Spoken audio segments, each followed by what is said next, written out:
I'm glad to see you all today at this brown bag lunch talk for the Center for the Study of the American West at West Texas A&M University.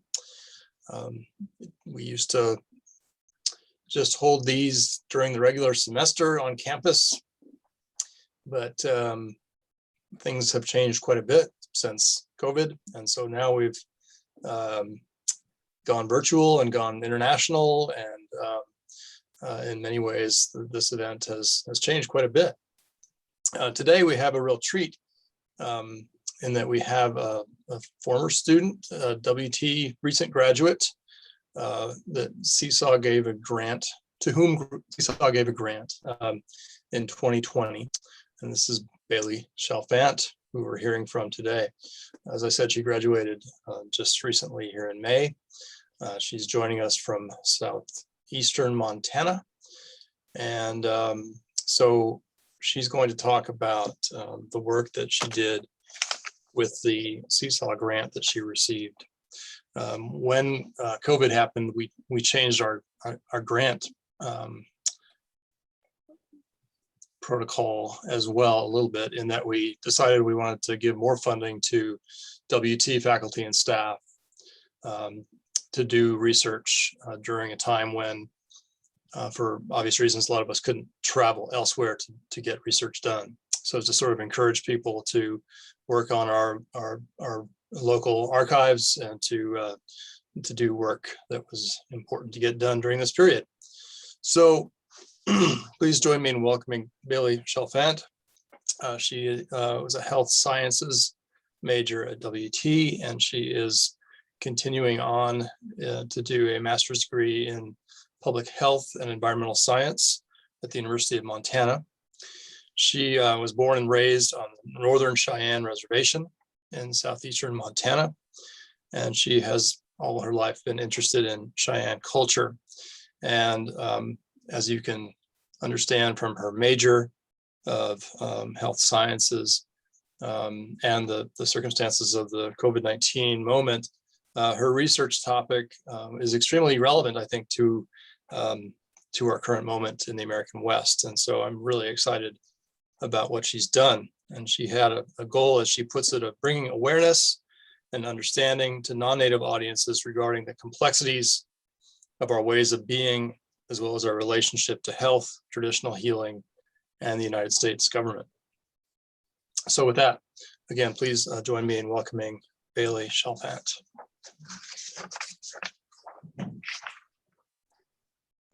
Thank you, Dr. Hunt. So like he said, my name is Bailey, and in my culture, we introduce ourselves in our language to an audience that might not be familiar with who we are. So I'll go ahead and do that. So Beveshev, Papayet Nahashave, Wopomontan Nahista Nahatma. So basically a loose translation of that would be good day. My Cheyenne name is Papayet, or Big Medicine Woman, and I reside in the White River District, which in present day geography would be Busby, and I am Northern Cheyenne. So prior to this, we would have introduced ourselves in this way to let people know who we were and where we came from. But you would have also included your parents and your grandparents. So that way, lineage-wise, people would have known who you were and where you came from. So my project is called Community Health and Healing, Northern Cheyenne Health and History. And it's kind of a large encompassing project that has since evolved because of COVID-19, but the idea still remains the same. Next slide, please. So this is an excerpt from a poem and a book that I used. It's Henry Railbird's Wolf Teeth, and the poem is called The Horse. You see, I'm a half-breed, my body's there too, drinking the same water as Will James, riding broncs with Casey Tibbs, to see the sunrise and the sunset where Custer never did. So I felt that this portion of this poem was relevant because although Henry Railbird is Apsalake or Crow, we are neighbors, our reservations border each other, and Henry and I are actually neighbors. Our ranches border each other. But I liked this poem because it's a good representation of what it's like to live on the reservation and to be part of a ranching or agriculture community. You're kind of in two worlds all the time. You're in a non-native, non-Cheyenne world, and then you're in a Cheyenne world, which is very conservative and very traditional. And that really impacts the health and the way that the community interacts with each other in relation to a wide variety of issues. Next slide. So this is a brief timeline of the Northern Cheyenne tribe. So prior to the 1600s, our history starts with time immemorial, which was our creation. And so time immemorial is basically when history was not written yet and before people can even remember. And so at that time, we say that Maheo, or God, or the creator, called on all of these animals to help him build the world and the universe. And from there, that's how we were created. And in many native cultures, it's kind of almost universal across all of them that they have a creation story or some story that dictates how they came to be on the earth, whether it be through plants or animals or water, just kind of whatever was relevant to them in their geographical area. So after that, our traditional life in homelands, we started as a fishing economy around the Hudson Bay and Great Lakes area. That was thousands and thousands of years ago.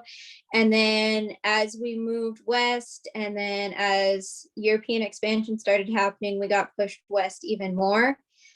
So in the 1600s, we developed an ag economy. There was a lot of planting, a lot of farming, and like I said, living in the Great Lakes area. They weren't nomadic. They lived in permanent structures, no teepees, that kind of thing. In the 1700s, they moved to the Cheyenne River in North Dakota, where they continued to grow and plant, but now they start hunting buffalo because, of course, buffalo are plentiful at that time, and they're a really easy food source. In the 1750s, Cheyennes acquire horses from the Spanish through trade with other tribes. Becomes a lot easier to hunt buffalo. Cheyenne become expert horsemen, and the horses really change the way that we're able to get around and interact with other tribes. In 1780, we're pushed to the Black Hills area, which is now Lakota territory. But at that time, it's when we first ally with the Arapaho. So there's three tribes that allied together. It was the Arapaho, the Cheyenne, and then the Lakota. And now we're classified as nomadic people and plains hunters. And we've basically completely gone away from sedentary life and planting.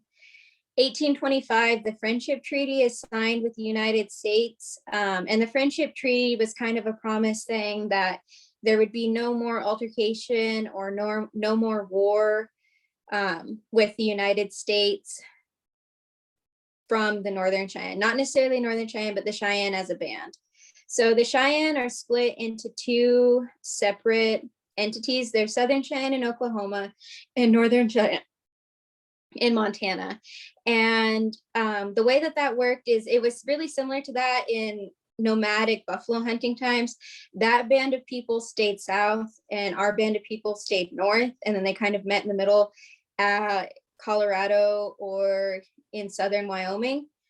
But the difference between the two of them is that there's the Tistas, which is the word that we use as Northern and Cheyenne people and Southern Cheyenne people to describe who we are. So also universally across Native tribes, the word that a tribe calls themselves in their language means the people or the chosen ones. So that's what Tistas means or loosely translates to. And then our other band is called Siptai. So Siptai were non-warring, traditional healing type people and very prayerful. And then Tistas were more warlike and much more ready to battle, I guess. So prior to becoming really nomadic, the two bands came together and they were really complements of each other. What one lacked, the other offered. And so that's kind of how we became what we are now. In 1875, Indian agents were sent to return non-compliant Indians back to their territory. Northern Cheyenne were mostly non-compliant. There weren't very many who were interested in being contained in one area. Southern Cheyenne, on the other hand, were pretty okay with being in Oklahoma, and they were okay with staying there. They had kind of adopted that lifestyle, but Northern Cheyenne weren't ready for that yet. So in 1876, we have the battle where the girl saves her brother, or the Battle of the Rosebud. And this is a really interesting story because it's called the battle where the girl saves her brother because there was a young man who was who had newly become a chief. And on these bluffs where the battle was taking place, kind of down in this gully or this bowl with the cavalry in the United States, a girl was standing on the hill watching her brother as he rides down into battle. And kind of as he drops down into the creek, his horse is shot out from underneath him. And so, everybody's starting to scramble, like, what are we going to do? How is he going to get saved? And she sees him and he kind of stands up on the creek. He comes up out of it. He was okay. And so the girl jumps on a horse and she rides down into battle, and her brother gets on the horse with her and he rides back up and drops her off and goes back into kind of the middle of everything. And so that battle is really significant for us because she saved her brother, and then she went along to fight with him in the Battle of Little Bighorn just 9 days later. So 9 days later, coming up actually at the end of June, we have the Battle of Little Bighorn, also known as Custer's Last Stand, which is where allied Arapaho, Lakota, and Northern Cheyenne defeated Custer and his army of men. And it was kind of the last of our major plains wars that we had. And it really signified the changing of, a lifestyle, a way of being. In 1877, 972 Cheyennes were relocated to Oklahoma after they had been captured by the United States government for looting them. And once they moved down there, many contracted malaria, and they were just overall really sick. They weren't used to the heat. They weren't used to the food. They weren't really sure how to cook with rations. They were still living on a pretty nomadic diet, and they were hunter-gatherers. So in 1978, Little Wolf and Morning Star and a few other chiefs band together, and they decide that they're going to leave Oklahoma, that their people were dying, and the sentiment was, we can die here or we can die trying to get back to our traditional territory in Montana. And that's what they were going to do. So 1978, they leave, or 1878, they leave, and it becomes basically a pursuit. They're after them and this small band of women and children, and basically they're on foot. So in 1879, they have the Fort Robinson outbreak, which is something that's really important historically to us, and specifically to our health and like community healing, because it was an effort to force the Cheyenne to move back to Oklahoma. Soldiers at Fort Robinson deprived them of food, water, and heat, and it was the middle of winter. It was freezing. And people scraped ice off of the windows, and 61 of 150 people were killed as they escaped, and they kind of just broke out of the barracks and they ran on foot in the snow, and basically they just got shot down. And then as people went along, they were throwing them kids and babies and telling them to run, and they were hiding. And after that, they returned to Tongue River country, which is the eastern boundary of our reservation, and Little Wolf's band agreed to go to Fort Keogh with Lieutenant Clark, and kind of be at least in their area. Fort Keogh is about 3 hours from where our reservation is now. Fort Robinson is honored historically for us with an outbreak and a run. So every year in January, students from all grade levels and all schools on the reservation go to Fort Robinson, and they have elders go, and then they make that entire run all the way back here to the reservation, and they take turns carrying a Northern Cheyenne flag and an eagle staff. Both girls and boys and men and women participate in it. And it's a community healing event because there were a lot of people that carry that historical trauma still from that event. And so I think every year it really heals a lot of people and allows them to move forward from it.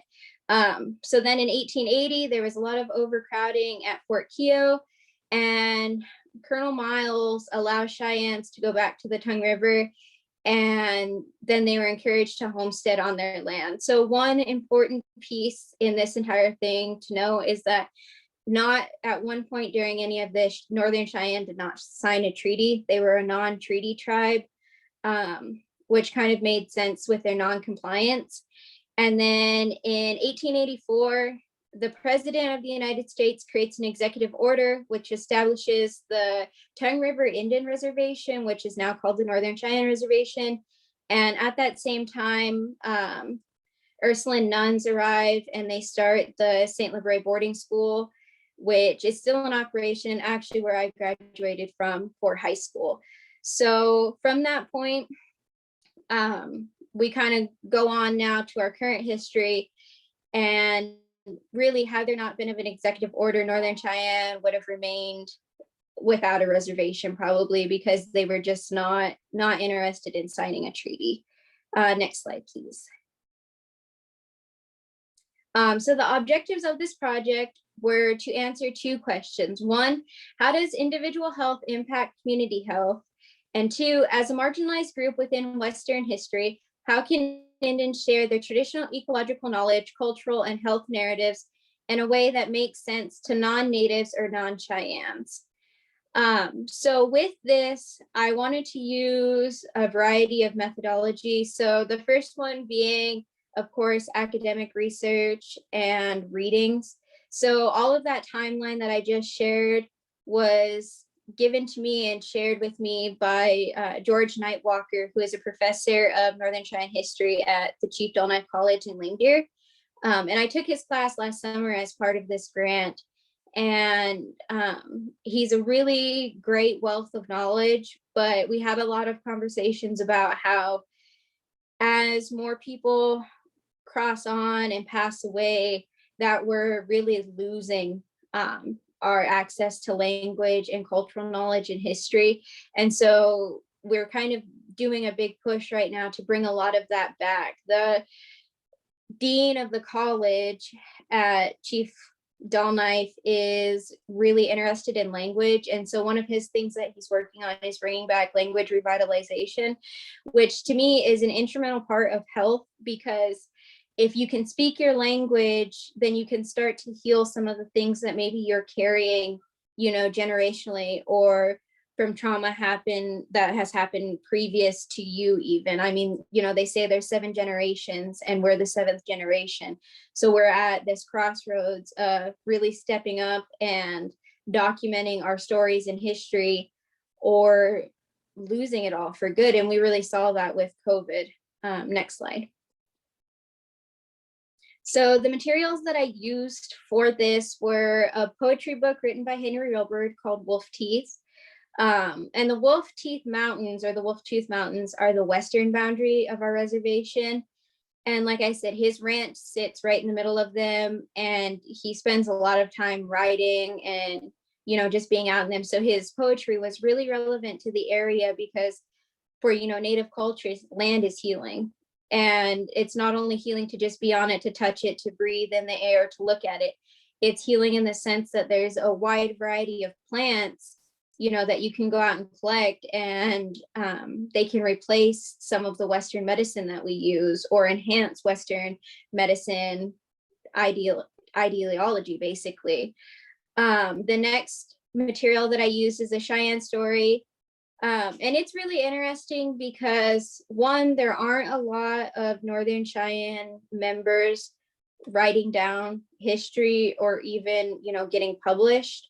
So that's part of why I wanted to use it. And then the second reason was that it was an interesting narrative of historical events. And although families tell them differently, they almost always, of course, have the same foundation. And so to hear how different families tell a story from their perspective is really interesting, especially in the community health aspect. Print the Legend by Martha Sandwise is about just Native photography and Native print, basically. And I think a lot of people are familiar, especially with Northern Cheyenne, of the over romanticized and kind of staged photos of, you know, war chiefs and bonnets and beautiful regalia, but that's not necessarily the case. It's a lot of life is mundane, right? Everyday life is just things that we go through and do routinely. And so Print the Legend and Through a Native Lens kind of, I guess, accentuate that. They show a real Native perspective of life rather than, you know, an over romanticized idea that Native people today are still living in teepees. And you'd be surprised at how many people think that still, or that, you know, you live very rurally, so you're still riding horses, or, you know, you don't have electricity or running water, whatever the case is. So it kind of humanized Natives, I think, Print the Legend and Through a Native Lens. And then the last one was Braiding Sweetgrass, which is traditional ecological knowledge combined with Western science to better understand the world around us and understand how and why Native people interact with the world and the land like they do. Next slide, please. So this is some data that I got because of COVID-19. So prior to COVID-19, the project was going to look like me getting to go and interview a lot of elders and Cheyenne speakers, as well as a wide variety of people who are younger than elders but still have knowledge, and then young people who are up and coming and have, you know, degrees in health science, degrees in nursing, or who are becoming doctors, or whatever the case may be. But when COVID hit, we were put under relatively strict guidelines on a reservation just because we have such a population that can be affected by it. So this is the mortality data by age. Our age group that was most impacted were the 60s and 70s, which I would say are our most knowledgeable and youngest language and knowledge bearers. And so to have a lot of those people in that age range, both men and women, pass away was really detrimental to us. And it was really hard to go through because, you know, it just seemed like there was funeral after funeral after funeral. But for me personally, I can see it becoming an issue in this documentary because a lot of the people that I was looking to interview passed away, or they had significant losses in their family. And in our culture, when someone passes away in your family, you mourn for a year. And so when you go into mourning, you know, people don't really bother you. They just kind of leave you be. You don't participate in the community very much. So for some of that, I would say I'm maybe at least a year out on the interviews, just because of that respect for those families, because of the people that they've lost. There's, you know, the international language thing consortium says that if you fall below a certain number of fluent speakers, that you can't retain your language, you can never get it back to where, you know, the entire group of people could be fluent. And a lot of people believe that Northern Cheyenne have fallen under that benchmark, and that we're kind of at a point where if we don't start implementing language and culture back into Head Start and grade school and high school and everything like that, that there's not going to be, you know, any hope to save our language and be able to keep it alive or be able to keep it fluent. So that's something that I'd be interested in looking at with this too, of truly how many fluent language speakers do we have left, and how do we preserve the things that they have to say in a way that we can use them for future generations, because obviously a lot of our histories are told and passed down orally, so some of that gets lost. We had a Northern Cheyenne elder die earlier this winter, and he was a really prominent elder in the community. He was a fluent Cheyenne speaker, but one of the things that he was best known for was his singing. So song, of course, is really integral component of our culture. It's how you tell stories, it's how you honor people, it's how you have a war song, you have an honoring song, you have a women's song. And so this man was really one of the last people who had a wide knowledge of a variety of songs. And there just wasn't really anybody interested in taking him up on that knowledge. And so there's some people that know some of his songs and they're trying to, preserve them and record them. But a lot of those, I think, died when he passed away. And so that's something that is kind of disheartening and sad to think about, that, we'll never have access to them again because they were never recorded, or they were never written down, or never passed along. So kind of to segue into that, we have Northern Cheyenne health information. So primary health concerns on the reservation are diabetes, drug and alcohol abuse, and then heart disease. And then along with that, because it is a indicator of maybe getting any one of those three or becoming actively involved with drug or alcohol use, is obesity. So it's a chronic illness. Our secondary health concerns are mental health, maternal health, and then chronic illness in adults and children. So asthma, ADHD, and vision problems were some of the top 3 chronic disease diagnosed by our Northern Cheyenne Service Unit. So I used also the Northern Cheyenne Community Health Assessment from 2018. We haven't had one done since then. And chronic pain is one of the main problems diagnosed for adults at NCSU. In 2010, 40% of Alaska Native and American Indian people in Montana suffered from chronic pain, compared to 33% of non-Native people. And 40% of people who answered in the Northern Cheyenne Community Health Assessment stated that they suffered from chronic pain, and 26% from arthritis. So that's another issue too that we're seeing with chronic illness related to culture and community health. As we lose people who have cultural knowledge, we lose skills that are relevant to continuing on in our culture. So, for example, another person who passed away was a woman who was a really, really beautiful quill worker. And in our community, and in a lot of communities across a wide variety of Native tribes, quill working is a society or a skill that you're initiated into. So there's a specific protocol that you need to go through to be able to do it. Whereas, if you're beading or sewing, you can just kind of pick it up, someone can teach you. So when this woman passed away, we lost one of the last remaining women who had that initiation right to do that for people, for quill working. So now basically, if you're interested in quill working or you'd like to learn, you have to go outside of our tribal community and learn from somebody else. So for us, that's a lot of Lakota people who share that and teach that. But again, disheartening that COVID really impacted the amount of knowledge that we could share in language. And then from the community health assessment, they also did age demographics and cohorts. So our largest population is 20 to 54-year-olds, but our life expectancy on the reservation is only 55 years of age.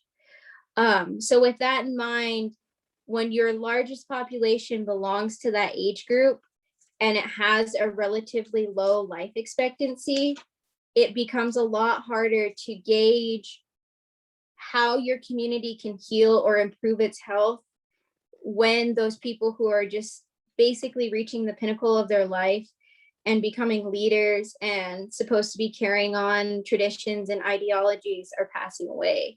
Our second largest population is children under 9 years old and 10 to 19-year-olds, which is about 40%.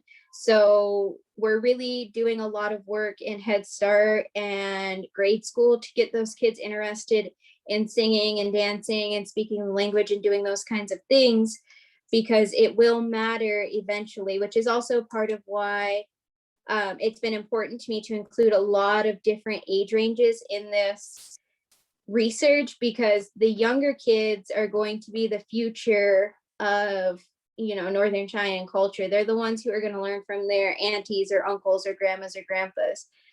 And they're the ones who are going to be able to carry that on and, eventually rewrite our health statistics. They're going to increase our life expectancy. They're going to decrease our dependency on drug and alcohol abuse. And they're going to rewrite, heart disease and diabetes and those kinds of things. And then, like I said, a secondary health concern is maternal health, because we do live so far from a primary care center. If you are pregnant and you go into labor on the reservation, you can almost guarantee that you're going to have your baby in the emergency room. And then from there, you're going to be transported 60 to 100 miles one way to the hospital.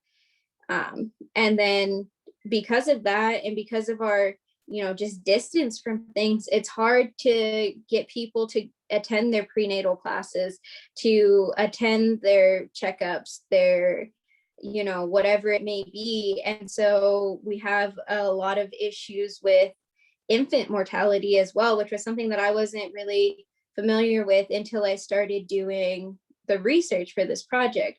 So that's also something that when you start looking at the health and healing of a community, we say that women are the backbone of the society. So if we can improve our, respect and our, I guess, just gratefulness to women and what they do for us, will improve the health of the community, because we'll put more emphasis on them being healthy, on them being healthy mothers, healthy grandmothers, healthy aunts, sisters, whatever the case may be. And then that will change slowly the way that our data looks, but also the way that we're able to preserve things, because they are the backbone. So in a lot of families, when a mother or a grandmother dies and she's been the head of the household, it's really detrimental on them. And it's hard for them to climb out of it if they don't have another matriarchal figure. So if we improve their health overall, we expand their life expectancy, we give younger women tools that they need to step into that role once their matriarch passes away. And again, it changes the health information that we provide to the rest of the world. Final slide, please. And then I just like to give a special thank you to Laura Seals, who was my advisor throughout the project. Sheridan, because I worked with her at the museum and she was really helpful in editing and reading my proposal for the grant. And then finally, Dr. Veronica Aries, we became really good friends over my course of my undergrad degree, and she's giving me a lot of information into anthropology and I guess museum work that I wasn't really familiar with before. And then of course, thank you to CSAW and then Northern Cheyenne Enrollment, because they provided a lot of the statistics for me. And then our enrollment head also sits on the culture committee, who gave me permission or IRB approval basically to do this project. And then Northern Cheyenne Health Promotion Program, because they helped provide a lot of the community health assessment information and a lot of COVID data, because they were part of the incident command. Are there any questions? Thank you, Bailey. That was a wonderful presentation. I can certainly get us started, and I hope others will chime in. So a two-parter. The first part is a really easy one. The second one's a little harder maybe, but first of all, are you planning on continuing this work and this project into your MA project? And then part two, the more complicated one, I really loved the way that you told the history of the Northern Cheyenne in terms of a history of health or illness or trauma. I think that's just a fascinating way of thinking about history of a people in terms of their well-being, which is just excellent. And it made me wonder, as a English professor and somebody who teaches literature, about storytelling, right? Like our history is a story we tell, right? And so I wondered whether you talked a little bit about language, but is storytelling too part of how we maintain our health, and is part of improving health conditions, let's say, a matter of telling a different story. Can you speak to that? So to answer your first question, yes, I hope to continue the research into my master's.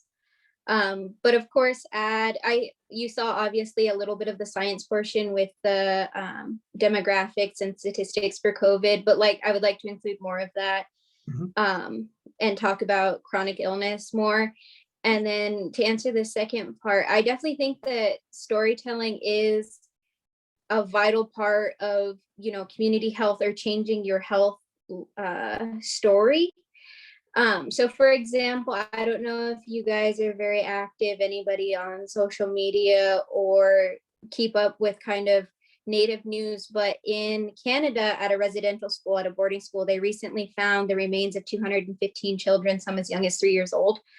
That is a great example of how that story and being able to repatriate those remains back to their families and back to their tribes, and First Nations, how it's going to change their health history. And kind of, I think, so with generational trauma, they talk about it being interwoven in your DNA. That trauma that happened to your grandparents, you can carry in your body. So for some of those families, it might really change their health history moving on, because they'll be able to close that link of trauma for them with some of those children who are returned back.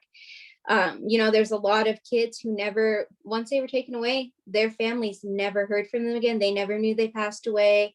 They didn't know if they were doing well, if they had gotten married or had families. So that really kind of creates a link in a lot of these families that maybe was missing prior to that. Yeah, good, very interesting. If you haven't read it, have you come across Cherie Dimaline? I'll write you this in the chat so you have. Okay. Sorry. Please, other questions. While you're typing, we have a question from Michael Brower. Hi. Thanks for your great presentation. Am I okay to ask the question myself, or do you need to do it in chat? Go for it. Okay. Having just finished watching Longmire for the second time, I'm curious in terms of popular culture, particularly because it's allegedly depicting the Northern Cheyenne.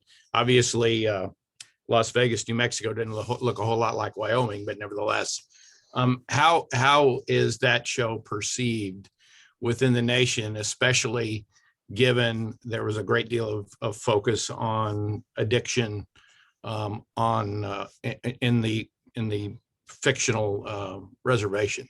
How would you respond to that? It's kind of funny. My mom has a lot of thoughts on Longmire, and she's sitting on this, and so I know exactly like what she's saying right now. But for what I can see with Longmire, I guess we'll do the good and then the bad. So the good is that natives rarely ever see themselves depicted in cinema or film or in anything like that. And then if you do, you're the noble savage or the squaw or whatever it is. So it was kind of a more real life look at Native culture. Yellowstone is also another one that's kind of giving a more real life look at Native culture and cowboy culture.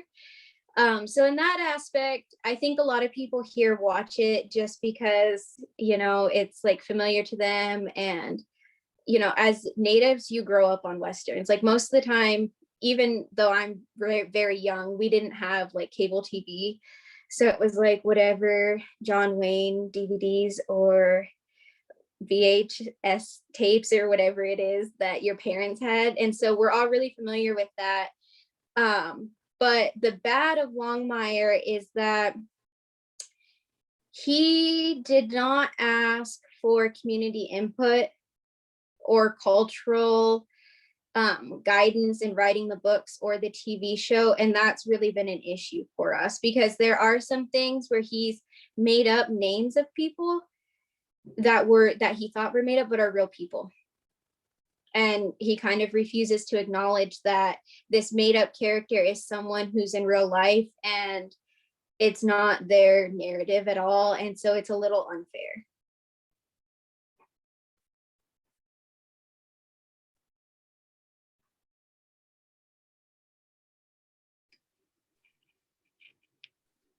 And if anyone else has questions, you can post them in the chat or simply unmute and go ahead and ask them, and I'll be quiet so that you may do so.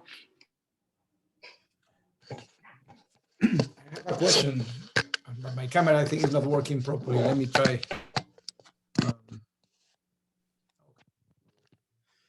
So first of all, thank you, Bailey, for your presentation. It was very interesting. I was wondering if you could tell us a little bit about how early epidemics impacted the Northern Cheyenne before the final settlement on the reservation. Can you repeat that? You cut out a little bit. Yes. I was wondering if you could speak a little bit about how early epidemics prior to the settlement on the reservation affected your people, and what extent the memory of those early epidemics is extant among contemporary Cheyennes. Okay, right. So, like I mentioned in our history, part of the reason we came back to Montana was malaria, right? There was a big, case of malaria in the area that they were holding, Northern Southern Cheyenne and Oklahoma, because of the poor living conditions. And another issue that I think was really pertinent for us was smallpox. Obviously, when you think of natives, a lot of people think of smallpox and smallpox blankets, right? But I think in today's modern time, how that has changed for us, or how that has impacted us, is like with COVID, we see a lot of resistance in getting the COVID vaccine. Because of our complex history with the United States government and a mistrust. I don't know if you're aware of this, but up until the 1970s, Native women were forcibly sterilized in IHS facilities. And then, so they would go in for something simple like an earache or even like a root canal, something that they had to be put under for, and come out and not be told that they wouldn't be able to have children, and try to have children and then not be able to have them. And in an aspect of maternal health and mental health, that greatly impacts you. That makes a lot of women feel like less of a woman, or that they're not. And if if you're used to your society telling you women are the backbone of the society, children are gifts, whatever, and then all of a sudden you can't have kids, that's really harmful. So I think in most recent times, that's been our biggest challenge, is how do you overcome that mistrust to the government, and how do you overcome some of that trauma that a lot of people still carry? Because if it was 1970 and you were 12 and you got sterilized, you're still living. And some of them, they were sterilizing kids as young as 10, girls. And so because of that, you have just a deep-seated mistrust, but also a complex relationship to the government because of them feeling like they should do all the thinking for Native people. Another good example of this is the reason that we border the Apsalake or Crow is because we were rival tribes. We were deep enemies. And they put us together, the United States government, same way that the Arapaho and Shoshone in southern Wyoming are put on the same reservation, in hopes that the tribes would annihilate each other because they were rivals, and the United States government would rid themselves of the Indian problem for good. So with that in mind, you just have a lot of deep, complex, and very intricate and entangled feelings towards the United States government that make it hard for, I think, tribes to prosper and move on, especially in regards to health. IHS was a treaty promise for healthcare, and it's really the only treaty that hasn't been broken, but sometimes it's low quality care. It's people are fortunate that they can have jobs that they get insurance for, so they don't have to go to Indian Health Services. Or there's abuse at Indian Health Services. There's, countless stories of doctors that, were caught abusing their power and children and young men and young women. and they were never fired. They were never reprimanded for it. They were just moved to a different facility on a different reservation. And that's no different in the Bureau of Indian Affairs for police. It's something that we even deal with today. You know, people will jokingly say, oh, they were floated off their reservation for doing this, but behind every rumor, there's some truth. You know what I mean? So somewhere along the line, someone did something, and that's why they're not in that community anymore.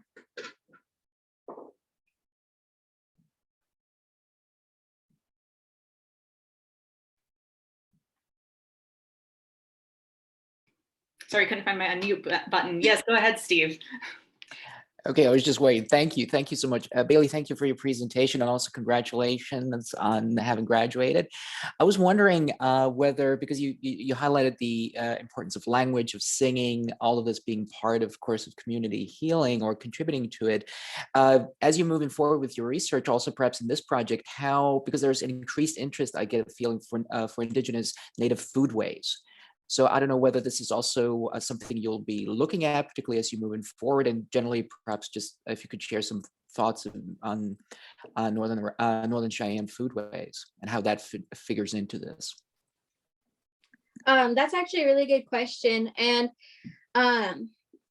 it's really timely, obviously, but one of the things for Northern Cheyenne that is really pertinent in our foodways is ranching and agriculture, because in the very beginning, when this was just a territory and not a reservation yet, there was a lot of non-native settlers in this area. I live in this very beautiful valley with a lot of water, and you know, for cattle, it's prime grazing in the summer. And then, you know, to move to the eastern boundary of a reservation, they hardly get any snow. It's on the river, so they have access to water, and it's great winter country. So we have a really long history with being ranchers. And then prior to, you know, like I said, becoming nomadic, we were farmers and growers. Currently, I see that there's been a revival of interest in native foods and also native medicine. So one of the things that we try to do a lot is picking and gathering. And it's something that is like almost universally done across the reservation, across a lot of disciplines, where people start teaching you about plants at a really young age. At the college, we have a Northern Cheyenne ethnobotanist, and his father wrote a book that contains almost all of the medicinal and edible plants on our reservation that he compiled over his lifetime. And then he translated it into Cheyenne and what they were used for traditionally and that kind of thing. He also his father helped to write NAGPRA. So with that kind of information, we see a lot of people, you know, going back to traditional medicine and traditional food, but also, you know, they incorporate things like fry bread or, you know, pan bread or whatever it may be, but things that are all really pertinent to us. And there's also been an increase in young men wanting to learn how to hunt but properly butcher an animal. So in the last few years, our land authority, and in conjunction with the commodity and food distribution program, they've went out to hunt some of our buffalo and taken a lot of young people out and showed them how to, you know, skin them out when you're out in the hills and how to properly dispose of things and save things. And then later, you know, there's a lot of women around here who know how to cut dry meat. So then you come back and these women sit down and they show you how to cut dry meat and how to dry it and store it. And then how you cook dry meat soup. You know, if you don't boil it multiple times, you can really get somebody sick. And so with that, there's been a lot of, I think, positive growth back to traditional medicines and foods. My mother is the executive director of a nonprofit, and a lot of her work that she does is surrounding food sovereignty, but also our community being a food desert. You know, you walk into our grocery store here and prices are like triple what they are in the nearest town over. So because of that, you have a lot of people who aren't looking for nutrient or reaching for it, I guess, because they can't afford it, nutrient dense food because of the price. And then because of that, they're not sure how to cook it. So like with my mom's nonprofit and the commodity food program and a lot of other entities, they're working to develop classes too, though, of how do you teach people to cook with these foods, to make them healthier, to lower the sodium content, to not have so much sugar and that kind of thing. And but also how to do it as a family. So in return, builds community kinship, builds community knowledge, and then also revitalize language simultaneously.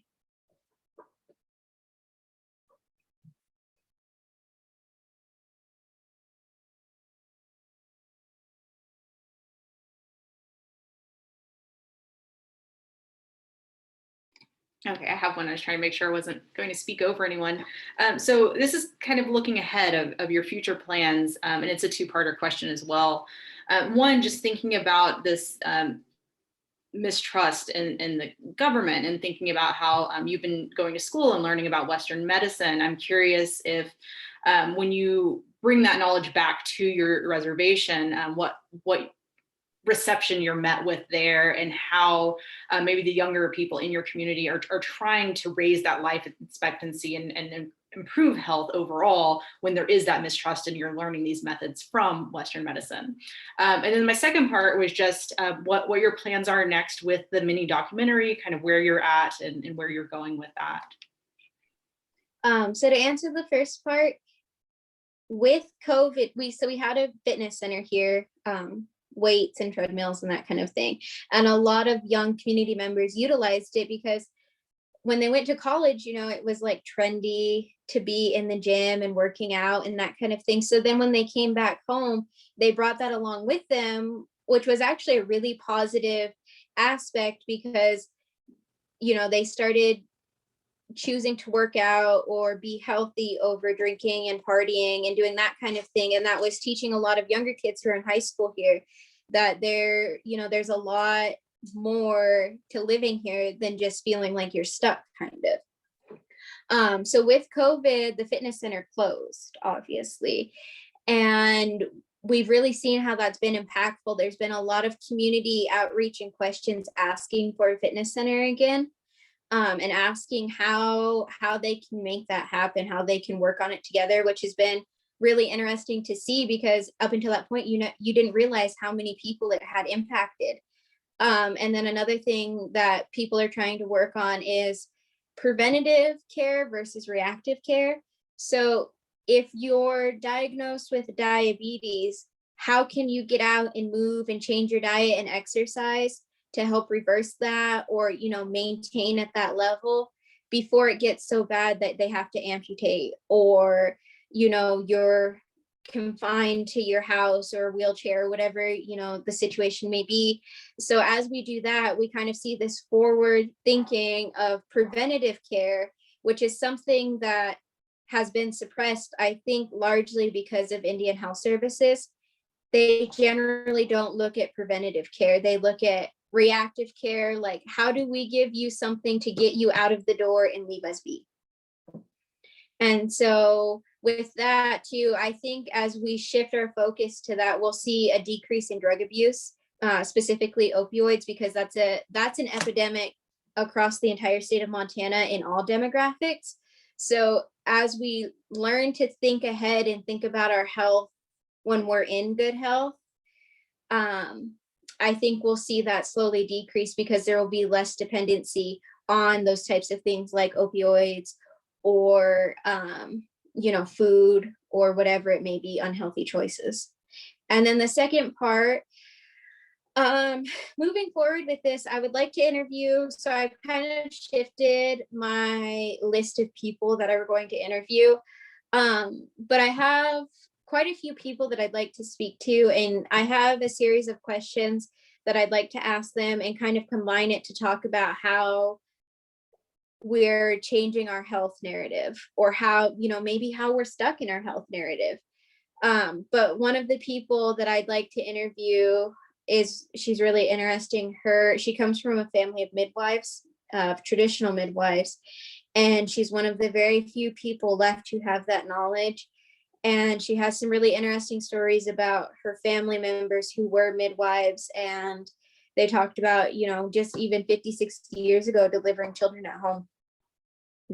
Somebody would come running to them, to their door and say, oh, such and such is having their baby.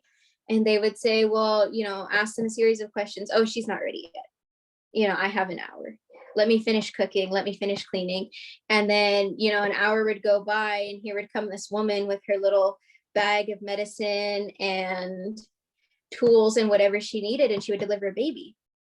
And I found when I moved to Texas, this way of living that we live is so like Stone Age or primitive to some people that like they could not imagine, just 50 years ago, somebody delivering a baby at home and having a midwife there who did it.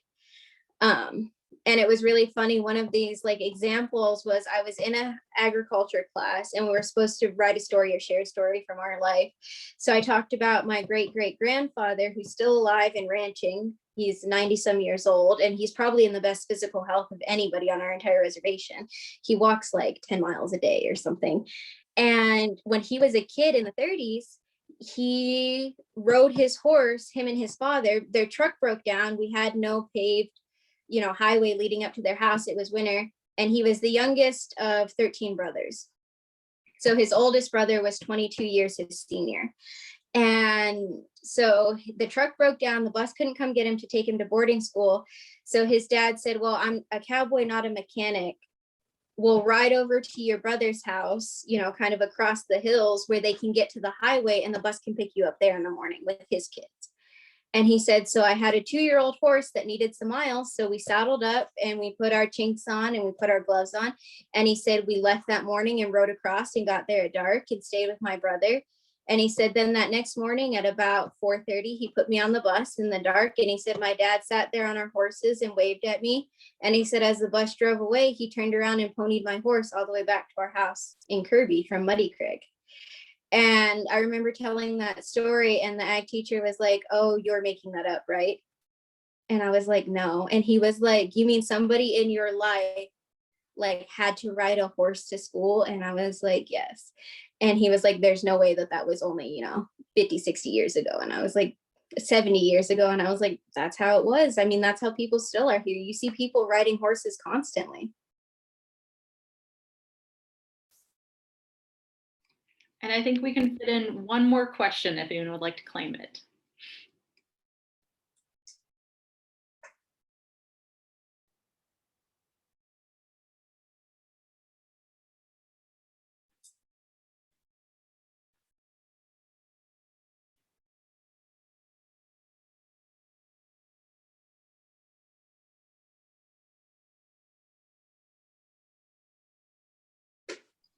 Okay, I think that was the requisite 20-second Zoom wait. I guess there wasn't a last question. In person, it's 8 seconds. On Zoom, you have to do like 20. Alex, you want to wrap us up?